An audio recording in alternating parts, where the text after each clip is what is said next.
Hey guys, welcome back to the Summer Day Series YouTube channel, and in today's video we're gonna follow up from last week's video and we're gonna do some pen tool exercises together. So let's get started. So you can find the same file that I'm working on our Gumroad, so you can download that and then you can follow along with me while we do this.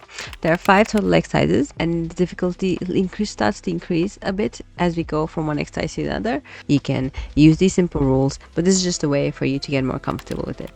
So in this one, as you get started, make sure you select the pen tool, and instead of using the black color for this, I'm going to use another color, let's say green or maybe orange. Okay, whichever one you like, but we're gonna create this shape, and I've provided you outlines of this so you can just make this using this outline. So we'll start from the bottom. Make sure you have your snapping on. So to turn on snapping, you just do Control U. So right now I've turned it off. If I press Control U back, you can snap it, and then you can have these straight lines pointing, which will give you a really good idea on where you should start. So for here, I will start from this point. Let's just click on it here once, and then go here. Make sure you reach a part where the curve is kind of bending. So you see at this point, the curve is bending. So I'm gonna hold down, press Shift, and then drag. Yeah, and then I'm gonna put my mouse right here. Make sure that the vertical line aligns from the start point to the point that we're currently going to make. Click once and drag. Straight line. Make sure you have Shift on. Then again, because we have the snapping on, you'll be able to find where we made this line first. Gonna press once, drag, and then lastly, we're gonna just connect these two. And then if you want, you can just increase the stroke. There you go. Another good thing about pen tool is you can always, like you see there's some discrepancy when it comes to the left side compared to the right side. So just go on the direct selection tool and then grab on these handles and then just drag it up a bit. So now it's fixed whatever issue we had. So this is the first shape that we made. The second exercise is a bit more complicated. We're going to make this fire. So obviously the first shape is the same as we had done before, and then the second shape and the third shapes are a bit similar, but it will give you a bit more practice because we have to do it 2 times. Okay, so let's get started. Gonna use the same color. Start wherever you think you want to start. I'm gonna start from this point again, this time from the bottom. Press and drag. Then on the left hand side, hold down and drag. Then here, just click once, and then here I will just show you a different way you can do this. Now connect the last point to the first point. Now select this shape, copy it, paste it on the same place, and in order to do that, you do Control Shift V, and then on the transform, change the reference point to the right hand side, and then just flip it. Select both and then combine them together. So the reason I wanted to show you the different ways you can do this is because you don't have to create the same 2 sides, especially if it's a symmetrical objects, again and again. You can just create one side and then you can duplicate the other side. Okay, so let's do the next part. We're gonna start off from the top again. Start from here. We're gonna reach this point because the curve is not the curve is not changing direction, so we're just gonna reach this end point of here. Hold, press Shift and drag, just like that. Now release. Make sure you click back on this point, reach this straight line, click once, then here again it's one single curve. Hold down and then don't press Shift, just drag, and once you have the curve aligned, click on this point again to cut off the curve, and then reach this point again. Just hold and drag. There you go. I'll just press on this point again and then just connect the last point with the first point.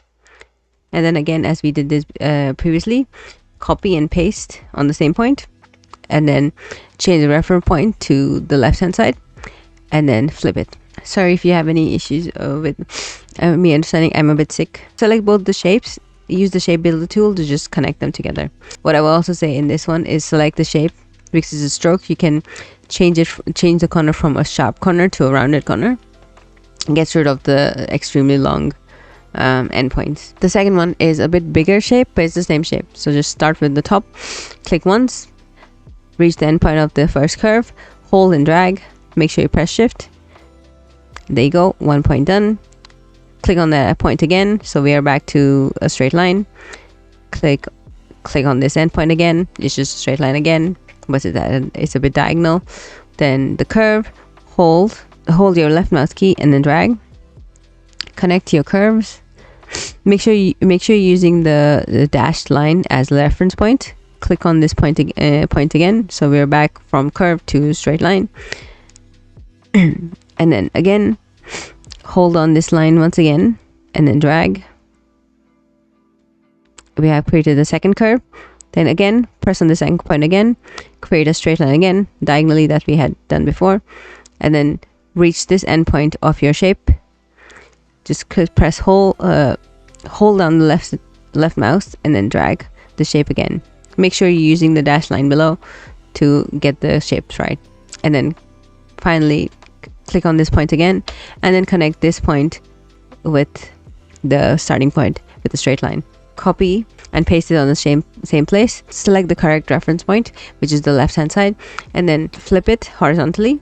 Select both and then use the shape builder tool to connect them together. So now we have created our fire logo, and in this one you can see that it's a bit more pointed. And this one's a bit more rounded. If you want to make it pointed, again, just change the corner. So we have this, and then if you want to keep it rounded, you can have change the corner to a bit more rounded, and then you can also have bevel, where you will have these harsh edges at the endpoints. I like the corner more, but to match the shape the best, we're gonna keep this as straight lines, like sharp points, just like this. So that's the second exercise. Now in this next exercise, we're gonna make a shield. So here we're gonna change from curve to lines, straight lines a bit more, and there are multiple curves in one direction, so this will be a bit more interesting. So let's start with the straight line. Just click on once from the middle and then press shift to keep your lines completely straight, then click at the end point. Now this is our curve. Now you will notice that the curve is not like the curve, there's only one single curve, so we can try and figure this. The curve is just going in one direction, so we can do this in using just one point. So select this end point of this curve and then just drag. Make sure you're matching the shape, the dashed line shape, and then release.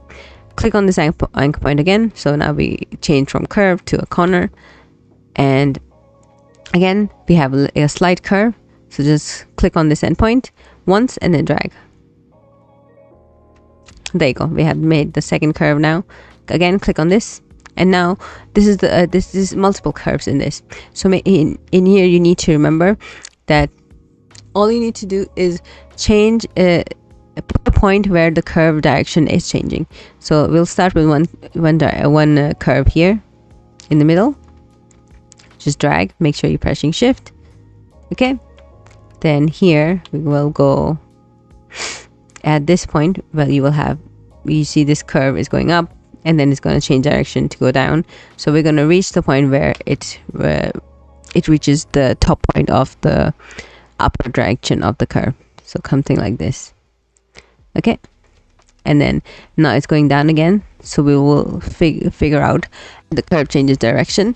So you see it curves left and then it curves right again. So we will reach this point where it has completed the curve of the line going on the left towards the left, and then it changes sides to go more towards the right. So that will be the point where we will put our anchor point. Hold and drag. There you go, we have made our second curve, and then the last one will be the simplest one. So just hold and then make sure you're pressing shift. Okay, just like that, and then match the dash line.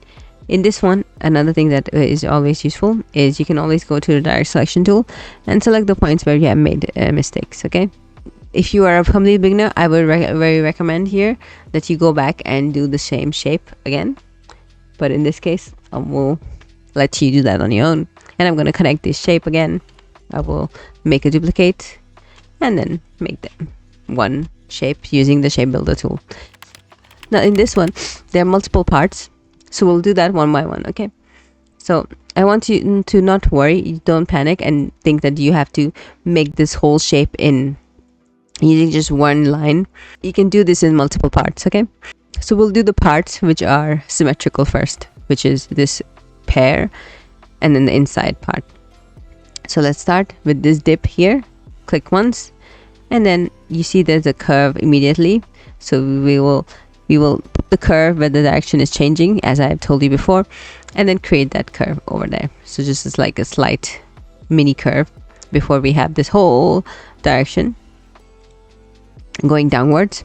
Now here again the curve is changing, it's going up and then going down. So we're gonna reach the we're gonna select the point where the curve is at its maximum on the right hand side, and then we're gonna drag it. So I'm just gonna use this point, just hold and drag. There you go. Make sure you follow the dashed line, which makes it a lot easier. Then again, because you have snapping off, you will know where you would reach the same on the same line when you would reach the end point. When you're perpendicular to the end point, just use that as the midpoint, hold down and then drag in the middle. There you go, you have made your pear. Now again, I would recommend you to go ahead and create the second part. If sometimes you feel like the top point and the top point and the bottom point are not aligned well, just select them using the direct selection tool, and then on the align option, just horizontally align it on the left or the right. So that will make them completely in a straight line to each other. And then when you invert them, you can easily join them, because in order for you to join those two shapes, you need to make sure that they're kind of interconnected to each other or falling at the same lines. Okay, the next one in the inside part. So we'll start from the middle, drag. We're gonna start with dragging it and then going up. Now the curve is changing over here, so just press shift, hold, and create a mini curve. Here where the curve changes, just create another curve line, then go down where the curve changes again. So at this point you will see it changing here in the middle. So I'm gonna hold down and then drag my curve, and then again I will reach this point, drag it a little bit. There you go. And then again on the top point, hold on, drag just a tiny bit, and then now connect it to the first point. So we have created our shape. The next one, I would say, just make sure you can make the same shape as roughly as you can possibly. So let's say if you did it in my way and you want to and duplicated it, you want to put this in the right place. But sometimes, you know, when you move straight line, it can go a bit here and there, and then you have to align it again. So a simple way for you to do this is select the object, and then when you start moving it, press shift, so it will be completely straight, and then you will align it at the correct place. So now this part is done. Okay, create this stem. Now I will start from this point. So when you hover the pen tool on a stroke which already was made by my pen tool, you will see anchor points that come up. So I'm going to start with the same anchor point that we started when we first started the pear. I'm just going to click on it once and then go up and drag it just like that, and then we're going to create this curve. So hold on, drag, make sure that you follow the curve shape, and in this case I will just reach the end point instead of putting my curve here.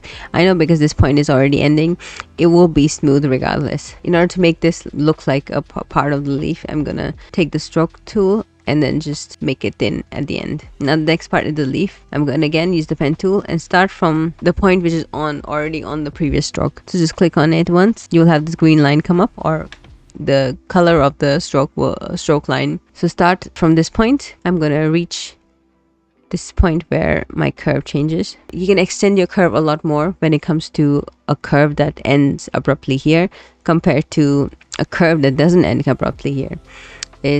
Let me show you what happens if I just extend it to here instead of like putting a mark here.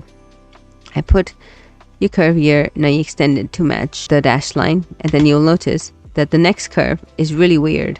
to the point that the line that you get from it, it doesn't match your curve at all. That can be hard to fix. So in that case, unless it ends, okay, it's just the better practice to just make your anchor point where the curve changes its direction. So if we do it from here now, I will have my curved line, then here again a mini curve, and then here again I can add this mini curve, which gives me a line that matches my dashed line below. We will have a curve changing here, so we'll have a curve changing here, so I will have a point here, then I will have a point here, and then I will have a point here, and then go down and connect this together. So we have made our little pear as we have in this example. And the last one is a bit, I would say I thought it was a bit more complicated, but you might not find it complicated as well once you have done all these exercises above. So this one has different parts again. So some of the you will see the different parts are the middle part of the bow,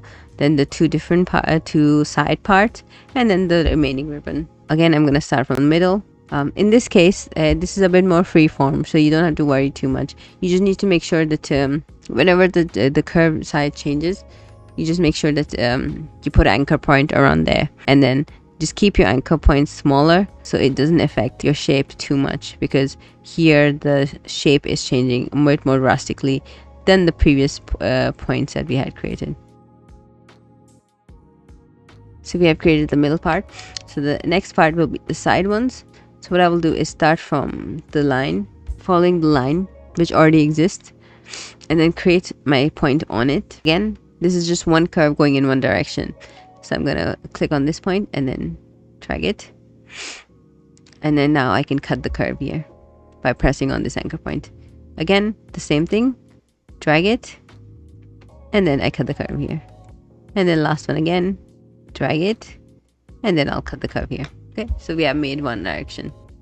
Now the next one, what we can do is, again, I'm gonna start from this line, create the curve, drag, and end it on the same anchor point. Again, drag it and end it on the same anchor point. Because we are the direction is changing so drastically, here it works. Even this curved line changes its shape drastically. Okay, there you go. So yeah, we have made the bow, and because as you can see, we had like a corner and a curve converging together. If you go on the direct selection, you can change the way your bow looks on the edges, but you can make the bow really smooth, or you can just make it a bit more curved on this side, which is what I'm gonna do. So yeah, think of the pen tool as something that is used along with all the other different tool that already exist. And once you start to not use it just by itself, but also with other tools that already exist in Illustrator, it makes your life a lot more easier, and then you don't feel as intimidated when working with the pen tool. And again, in this one, I'm gonna start, generally I start on the green point, green stroke line that you can see on this. And then now I'm gonna, because it's a longer shape and the curve is a bit more regular, I'm gonna press one, drag at the part where the curve is changing, and again at this end point. Here I will just change the curve to a corner, and then create a simpler curve here again, and then again curve to a corner, and then create a bit more curvy shape here. And similar to how we had done before, I'm just continuing to change the direction of my curve as and when it goes. The next one, similarly, I'm gonna start again on the green line. I'm gonna start with this because this curve is going up and then going down, so you can do the same thing as we have done previously. And here, instead of keeping it as like converting it into a corner, I've continued it as a curve, but like a more mini curve. Okay, again here I'll do the same thing. I'll make it a mini curve, and then I'll go up again and make it another mini curve. It mostly goes straight, and then create this shape again, which goes back and connects to this area. So you can see that in this one we had a bit of more curvy side to it because we continued making the curve instead of two corners here. But in case you made two corners, what you can do is just select this using the direct selection tool and use this arc feature to make this a bit more rounded. So it doesn't necessarily mean that you need to learn to do it this way, you can easily just make it corners and then use the corners to your advantage. And the last thing that I would do, actually change it to corner, is create this inside parts. So again, just create some curves, more curves around here, this way as well, and then this one as well. Okay, and if you wanted to do it the way, achieve these lines just the way we have done this before, just do it similar to what we did. Select these lines and then use this width feature, where you can now make these widths really thin, like a tip at the end, and keep the width the same at the bottom, which gives this like bowl like look. So that's all the 5 exercises I wanted to do with you. I hope you found this useful. Obviously, this is a very beginner exercise, so if you're not a beginner, you will find them a lot easier. But the more you use the pen tool, the more you will feel confident with it. And even if you don't feel confident with it, try to become confident with the other tools, because it's not necessarily that you need to do everything with the pen tool. But using the tools to your advantage while using the pen tool can make your work while using the pen tool a lot more easier. So I hope that helps. Let me know what you would like to see next, and hope you had a great weekend, and I'll see you next week. Okay, bye bye.